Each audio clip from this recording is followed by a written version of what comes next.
Oh my goodness. 5 days since the 2024 presidential election. Welcome to everyone. Hope you're doing very well. I'm going to give just a brief commentary on the election. Hope everybody's doing well. Feel free to subscribe, like, and comment. I'm going to give my spiel, ladies and gentlemen, on the results of the 2024 presidential election. Of course, we saw that President Trump has won. He has enough electoral votes to secure the presidency. Kamala Harris has lost. Now we're 5 days past the election. Sunday, the election was Tuesday. Now let's break down these numbers, ladies and gentlemen. And first of all, I just want to give a shout out to all the black men in America who supported Kamala, like myself. Thank you, thank you, thank you. Of course, black women showed up. Thank y'all too. But black men, I'm going to get to y'all in a minute. Thank y'all, thank y'all, thank y'all. Okay, America, we just got another second Trump election, right? And let me just say this, y'all. Trump, he beat um, a woman the first time. He beat a woman the second time. But of course, Donald Trump lost to a man 4 years ago, all right? So what I'm trying to say, this is a side note. I'll get back on point in a second. I'm not impressed with Trump, y'all. He has small hands and he has yet to beat a man. That's all I'm going to say. He has small hands and he has yet to beat someone with a high level of testosterone, somebody his own size. Amen. So I'm leave it at that and get back to these exit polls. As you can see, sex by race on the screen. Ladies and gentlemen of America, just look at these stats. Just stare at these stats for 1 second. I'm going to give you 10 seconds to look at it, and then I'll come back.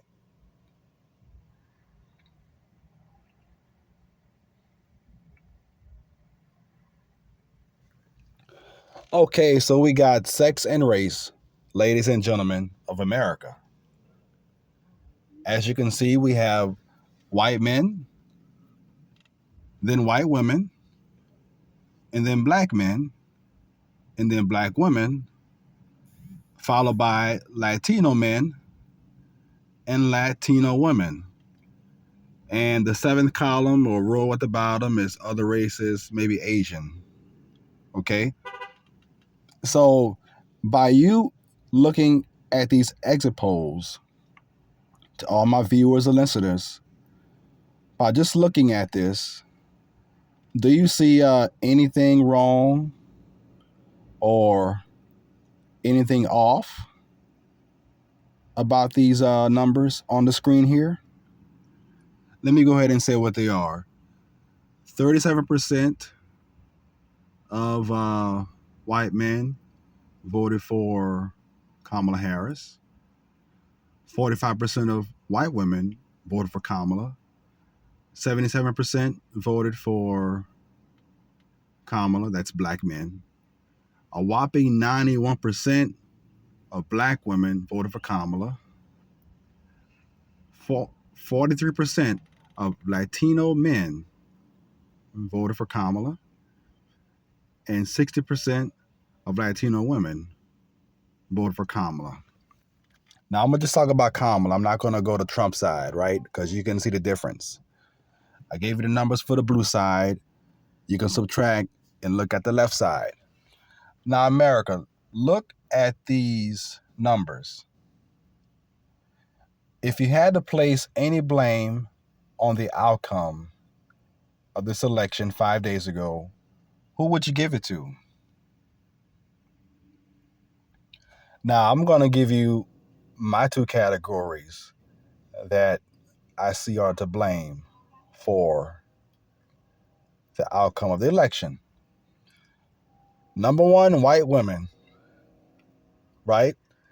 Now, let me say there's a lot of beautiful white women out there, but in American history, and we're on the decline, in American history, white women have been somewhat of a liability in American history.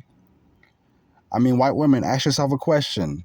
Why did black men get the right to vote before y'all did? Even though our black men were considered three-fifths of a man long time ago, black men were still given the right to vote. But two women were staying at home and had no say in politics by your white counterpart men.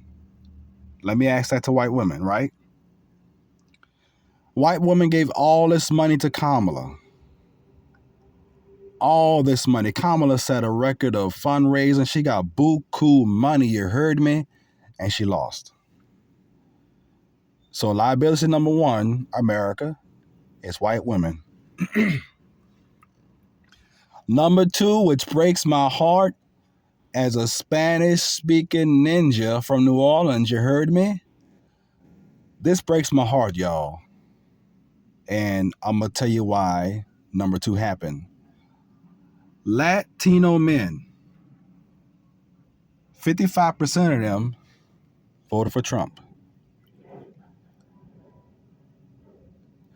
I've been speaking Spanish for over 30 years, y'all. I respect the Spanish culture.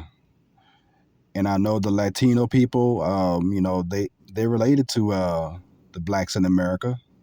That's a different subject for a different day. So I respect my Latino brothers and sisters, but I'm disappointed. I'm disappointed in these numbers. And let me tell you why.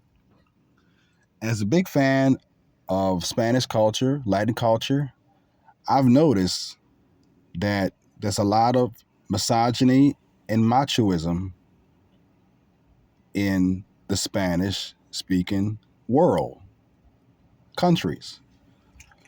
I've been to these countries, y'all. They are macho.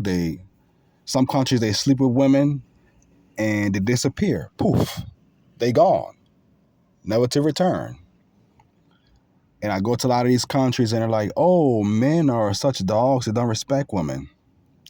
Oh, what does that sound like?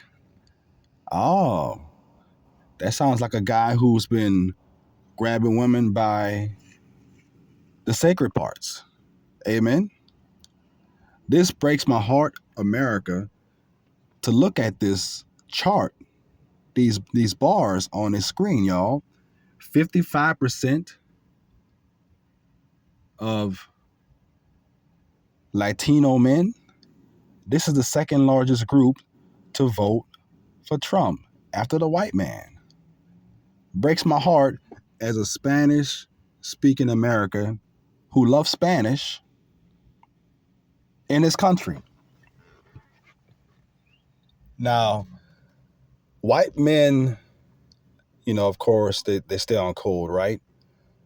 But you would think white women will outperform Latino men in this scenario that you see on the screen, these exit polls. But just look at that. Look at that number, y'all. 55% of Latino men voted for Donald Trump. And you know why? Nate Jones knows why.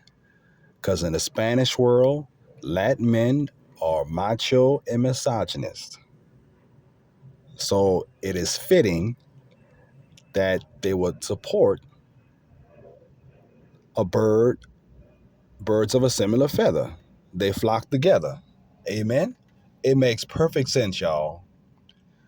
Now, I've already said that white women have been a liability in American history, right? All the scary movies, who died first? Go back to Scary Movie 1, y'all. Who died first? The white woman. Yes, white women, ladies and gentlemen. Personally, I think that's the biggest liability and biggest disappointment. Why? Because white women gave all this money to Kamala in private, and when they went to the booths to vote, you can see the numbers on the screen. It reflects what happened, right? Spanish men outperform white women, but the fact of the matter is, white women have more money than these Spanish men, and Kamala still lost. Ladies and gentlemen of America, do you see these numbers? Now, let me say this. You cannot blame black men for Trump becoming a king in the future. It's coming. You cannot blame black men, my brothers, for anything that happens in the future with this country. Like I told people, we only got about 2 or 3 more presidents left, and that's it. And white women, you can't blame black men on this one. You can't do it, Karen. Karen, you better not call Jesus, because he's black. He's going to tell you, oh, look at these numbers, Karen. 77% of black men support a Kamala. And 77, that number is biblical. The Bible's black. But anyway, Karen, you can't blame black men for what's going to happen to this country. Blame yourself and blame Latino men. Nate Jones just gave you the reason why Latino men supported Donald Trump. If these numbers are true, what they gave us in the exit polls, if this is true, you cannot blame black men. You got to blame Latino men. So, ladies and gentlemen, look at these numbers. I'm an English graduate, but math is always my first love. I performed strongly in math when I was in high school in New Orleans. So just give me these numbers here on the screen, ladies and gentlemen. And I thank y'all for listening. These numbers are very, very disappointing because it shows that, people are going to stay on code. And let me add this. A lot of people were talking about in the media that, and even Paul Mooney mentioned this, who was a good friend of Richard Pryor. Paul Mooney talked about, hey, Mexicans want to be white. Puerto Ricans want to be white. And, of course, you see they consider themselves maybe a little white, right? Especially when it comes to getting in certain doors. They're not going to play the brown skin part. They're going to play the white part. And as you see on the screen right in front of you, ladies and gentlemen, Latino men, some of them, have bright skin, they voted for Trump. And no disrespect to the Latin community, but I've seen some of these Spanish men in New Orleans. A lot of them have psychopathic and sociopathic tendencies. Not all of them, but they just have those tendencies, right? And who in America would you say has psychopathic and sociopathic tendencies? Well, you know the answer to that already. So I just wanted to give my 2 cents, y'all, because now we're heading to possibly the last president of the United States. Donald Trump is going to be president for 15 minutes. And once it gets going, if the Republicans win the House, like they won the Senate and the presidency, it's going to be some craziness in America, especially with Project 2025. But boys and girls, remember this chart right in front of your face. You white boys better not blame black men, but white women and Latino men.